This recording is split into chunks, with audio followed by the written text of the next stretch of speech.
y nos encontramos allí con Adán puesto en el huerto bajo algunas condiciones.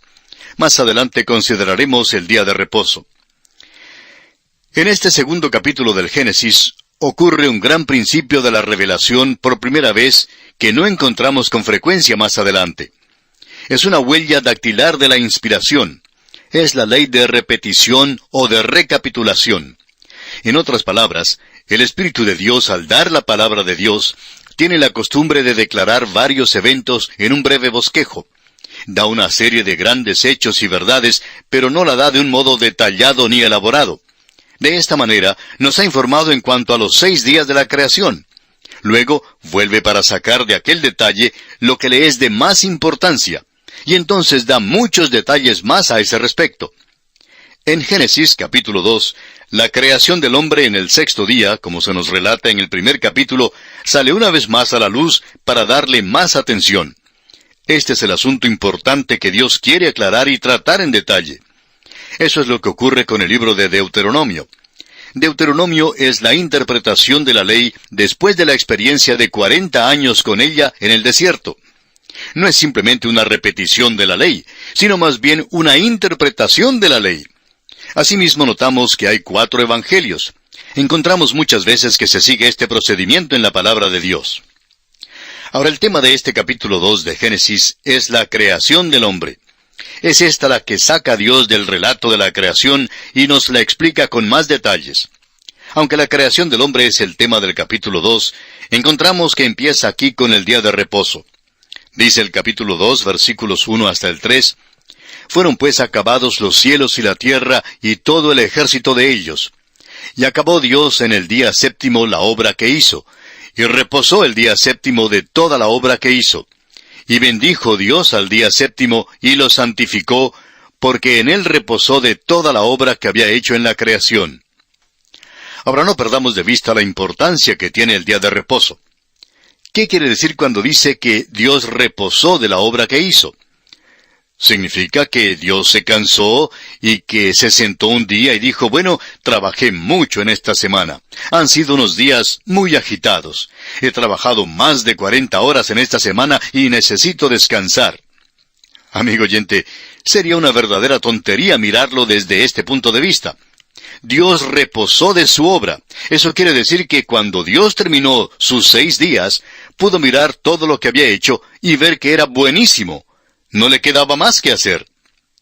Cada vez que salgo de la oficina, siempre queda mucho trabajo que hacer en el escritorio y trato de meter algunos papeles en el portapapeles para llevarlos conmigo.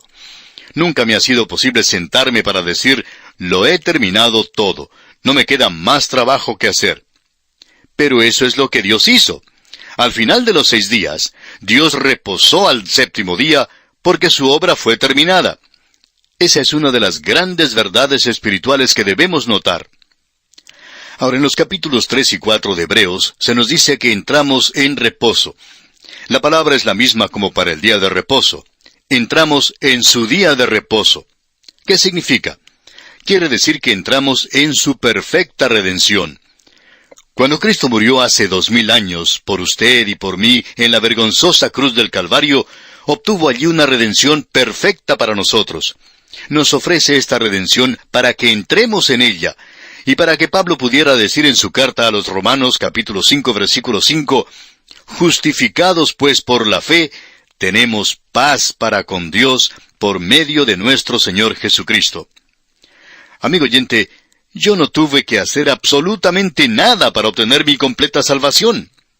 Todo lo pagó Cristo quien por mí libremente derramó su sangre carmesí. Esto es lo que cantamos al final de cada programa.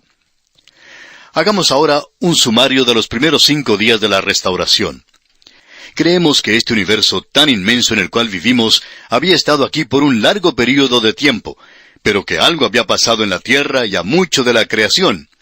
Como resultado, Dios entró y el Espíritu de Dios se movía sobre la faz de las aguas, y el caos se convirtió en cosmos. En ese tiempo, Dios creó de nuevo. Nos da un relato breve de esto antes de darnos más detalles en cuanto a la creación del hombre. Los versículos 4 al 6 de este capítulo 2 de Génesis dicen lo siguiente. Estos son los orígenes de los cielos y de la tierra cuando fueron creados, el día que Jehová Dios hizo la tierra y los cielos, y toda planta del campo antes que fuese en la tierra, y toda hierba del campo antes que naciese.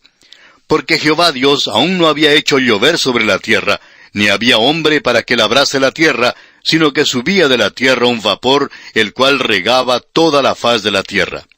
En realidad esta palabra orígenes en el hebreo quiere decir familias. Este libro del Génesis no es solo el libro de orígenes, sino también el libro de familias. Estas son las familias de los cielos y de la tierra. Ahora fijémonos que un vapor de la tierra regaba toda la faz de la tierra. Y eso estuvo aquí antes de que el hombre estuviera en la tierra. Empezamos a ver y descubrir el propósito de Dios en el capítulo 1. Estaba preparando un hogar para el hombre que Él hizo. Y ahora Dios está preparándose para mover a este hombre al lugar que ya le ha preparado. Creemos que esta es una de las cosas más notables que se encuentran en esta sección particular que está ante nosotros. Consideremos ahora el método de la creación del hombre.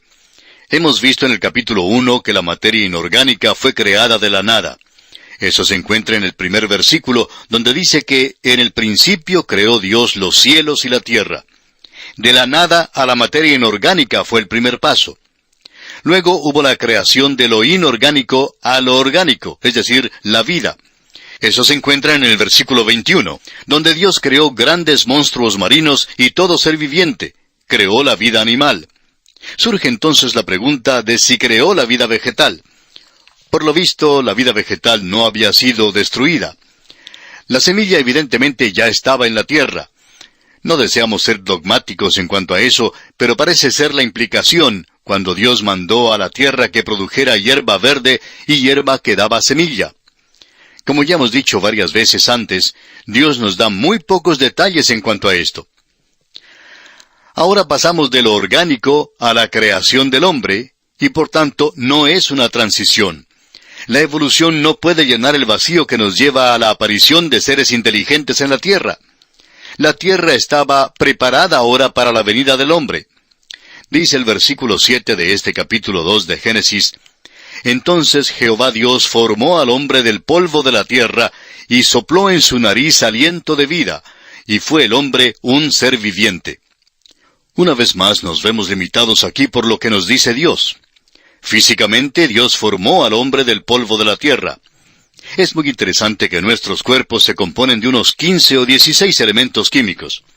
Aquellos mismos elementos químicos están en la tierra. El hombre fue formado físicamente del polvo de la tierra. En realidad se puede destilar nuestros cuerpos físicos y separarlos en los elementos químicos de los cuales somos hechos. Hubo una vez cuando estos elementos químicos tenían un valor de casi $3, pero dicen que ahora está subiendo el precio.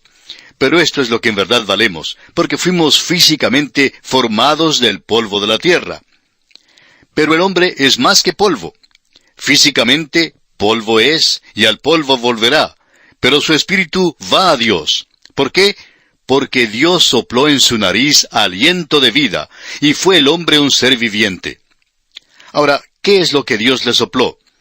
Le sopló el aliento de vida, el cual le dio la vida que es física, vida que es psicológica y vida que es espiritual.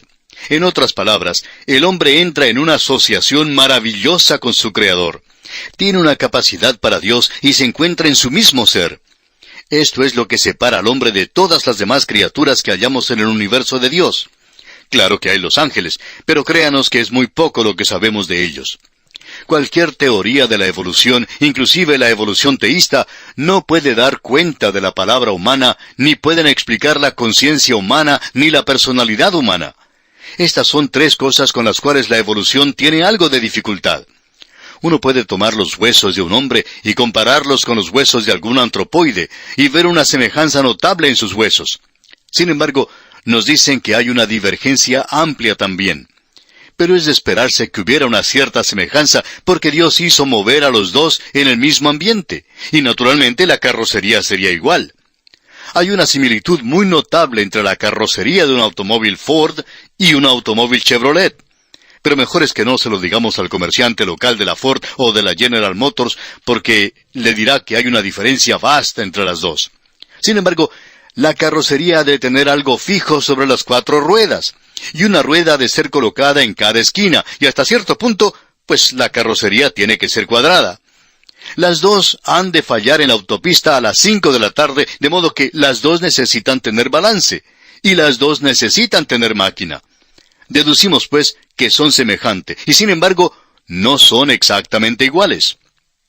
Ahora, el hombre y los animales tienen similitudes, pero el hombre es una criatura muy diferente. Dios sopló en el hombre el aliento de vida, y el hombre llegó a ser un alma viviente.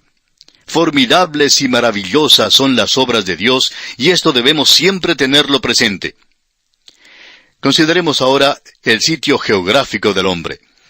El versículo 8 de este capítulo 2 de Génesis dice: «Y Jehová Dios plantó un huerto en Edén al oriente, y puso allí al hombre que había formado».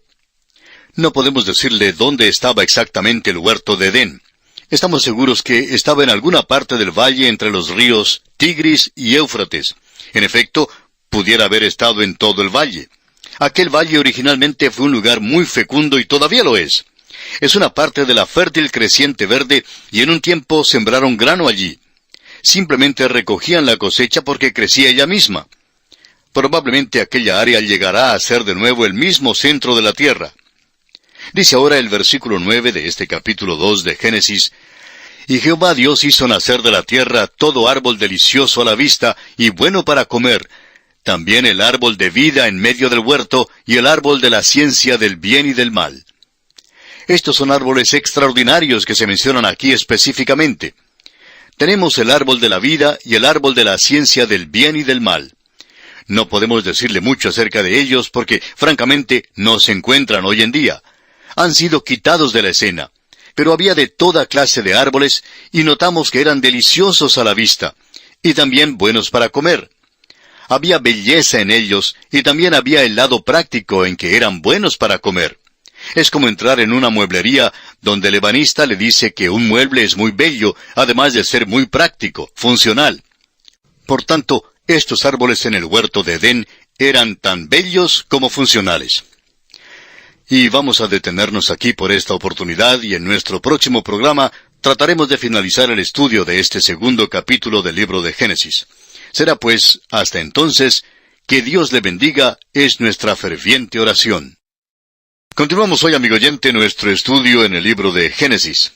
Nos encontramos todavía en el segundo capítulo de este primer libro del Antiguo Testamento. Y comenzamos a considerar en nuestro programa anterior el sitio geográfico del hombre. Hablábamos acerca del huerto de Edén y concluimos considerando los árboles extraordinarios que se mencionan en el versículo 9 del capítulo 2. Y concluimos diciendo que estos árboles en el huerto de Edén eran tanto bellos como funcionales, es decir, prácticos. Esta tierra en la cual vivimos todavía retiene algo de aquella hermosura, a pesar del hecho de que la maldición de la caída está sobre la tierra. Ahora brotan los espinos y los cardos, pero todavía podemos encontrar belleza aquí. Hace ya varios años, mi esposa y yo hicimos un viaje a la República Dominicana y tuvimos la oportunidad de visitar algunas ciudades en el interior del país. Mientras viajábamos por las carreteras, tuvimos la oportunidad de admirar la fantástica y fabulosa combinación de belleza natural que se encuentra en ese país. Pudimos admirar las altas palmas de coco, los árboles frutales, el verdor que cubría las montañas, las hermosas flores, todo formaba un conjunto de verdadera belleza natural. El panorama de veras que nos extasiaba. Pues bien, si a pesar de la maldición que ha caído sobre la tierra por el pecado del hombre, todavía podemos encontrar tanta belleza a nuestro alrededor, ¿cuánto más pudo existir en el huerto de Edén, amigo oyente? Debe haber sido un lugar bellísimo. Continuando ahora con los versículos 10 hasta el 14 de este segundo capítulo de Génesis, leemos: «Y salía de Edén un río para regar el huerto, y de allí se repartía en 4 brazos. El nombre del uno era Pisón. Este es el que rodea toda la tierra de Havila, donde hay oro. Y el oro de aquella tierra es bueno. Hay allí también bedelio y ónice. El nombre del segundo río es Gihón. Este es el que rodea toda la tierra de Cus. Y el nombre del tercer río es Hidekel. Este es el que va al oriente de Asiria. Y el cuarto río es el Éufrates. Creemos que el río en Etiopía sería el Nilo y que el Hiddekel era el Tigris.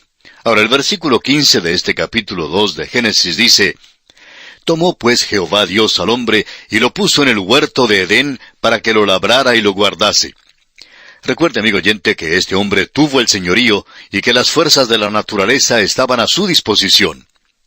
Ahora los versículos 16 y 17 dicen: Y mandó Jehová Dios al hombre diciendo: De todo árbol del huerto podrás comer, mas del árbol de la ciencia del bien y del mal no comerás, porque el día que de él comieres, ciertamente morirás.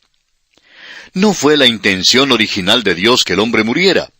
Pero ahora pone a prueba al hombre, porque el hombre tiene un libre albedrío. Y el privilegio siempre crea responsabilidad.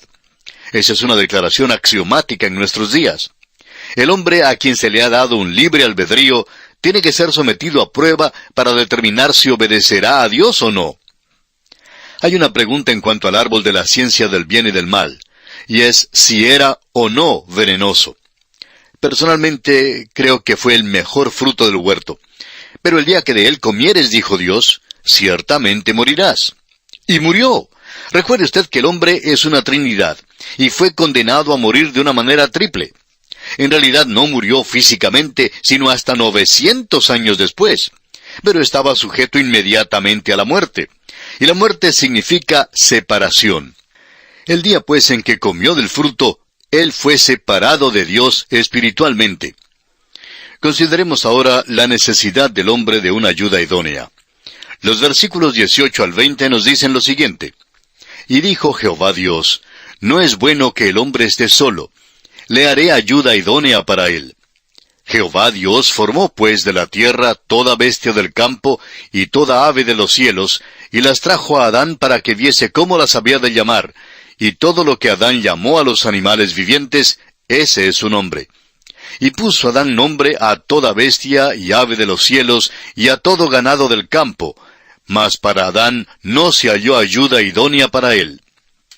Amigo oyente, Dios tuvo un propósito cuando puso al hombre aquí en la tierra a solas por un período de tiempo. Él quiso mostrarle al hombre que le faltaba algo, que necesitaba de alguien que le acompañara. Créanos que Adán era muy inteligente porque les dio nombre a todos los animales que Dios había creado. Alguien ha dicho que cuando Dios le trajo a Adán un elefante, le dijo: ¿qué nombre le pondremos a este? Y que Adán le contestó: bueno, parece ser más un elefante que cualquier otra cosa. Y supongo que así le pareció. Pero le faltaba un ayudante, es decir, alguien que pudiera ponerse de acuerdo con él y que le respondiera. En otras palabras, necesitaba un ayudante como su contraparte, su otra mitad. Un hombre es solo un medio hombre hasta cuando se casa. Y eso es muy importante entender. Ahora, no estamos aquí para promover el matrimonio, pero diríamos que el matrimonio es la intención de Dios, tanto para hombres como para mujeres, y que la mujer debe responder a su marido. Veamos ahora lo que Dios hizo. Leamos los versículos 21 y 22 de este capítulo 2 de Génesis. Dice así: Entonces Jehová Dios hizo caer sueño profundo sobre Adán, y mientras éste dormía, tomó una de sus costillas y cerró la carne en su lugar. Y de la costilla que Jehová Dios tomó del hombre, hizo una mujer y la trajo al hombre. Ella fue tomada de Adán, de la costilla de Adán.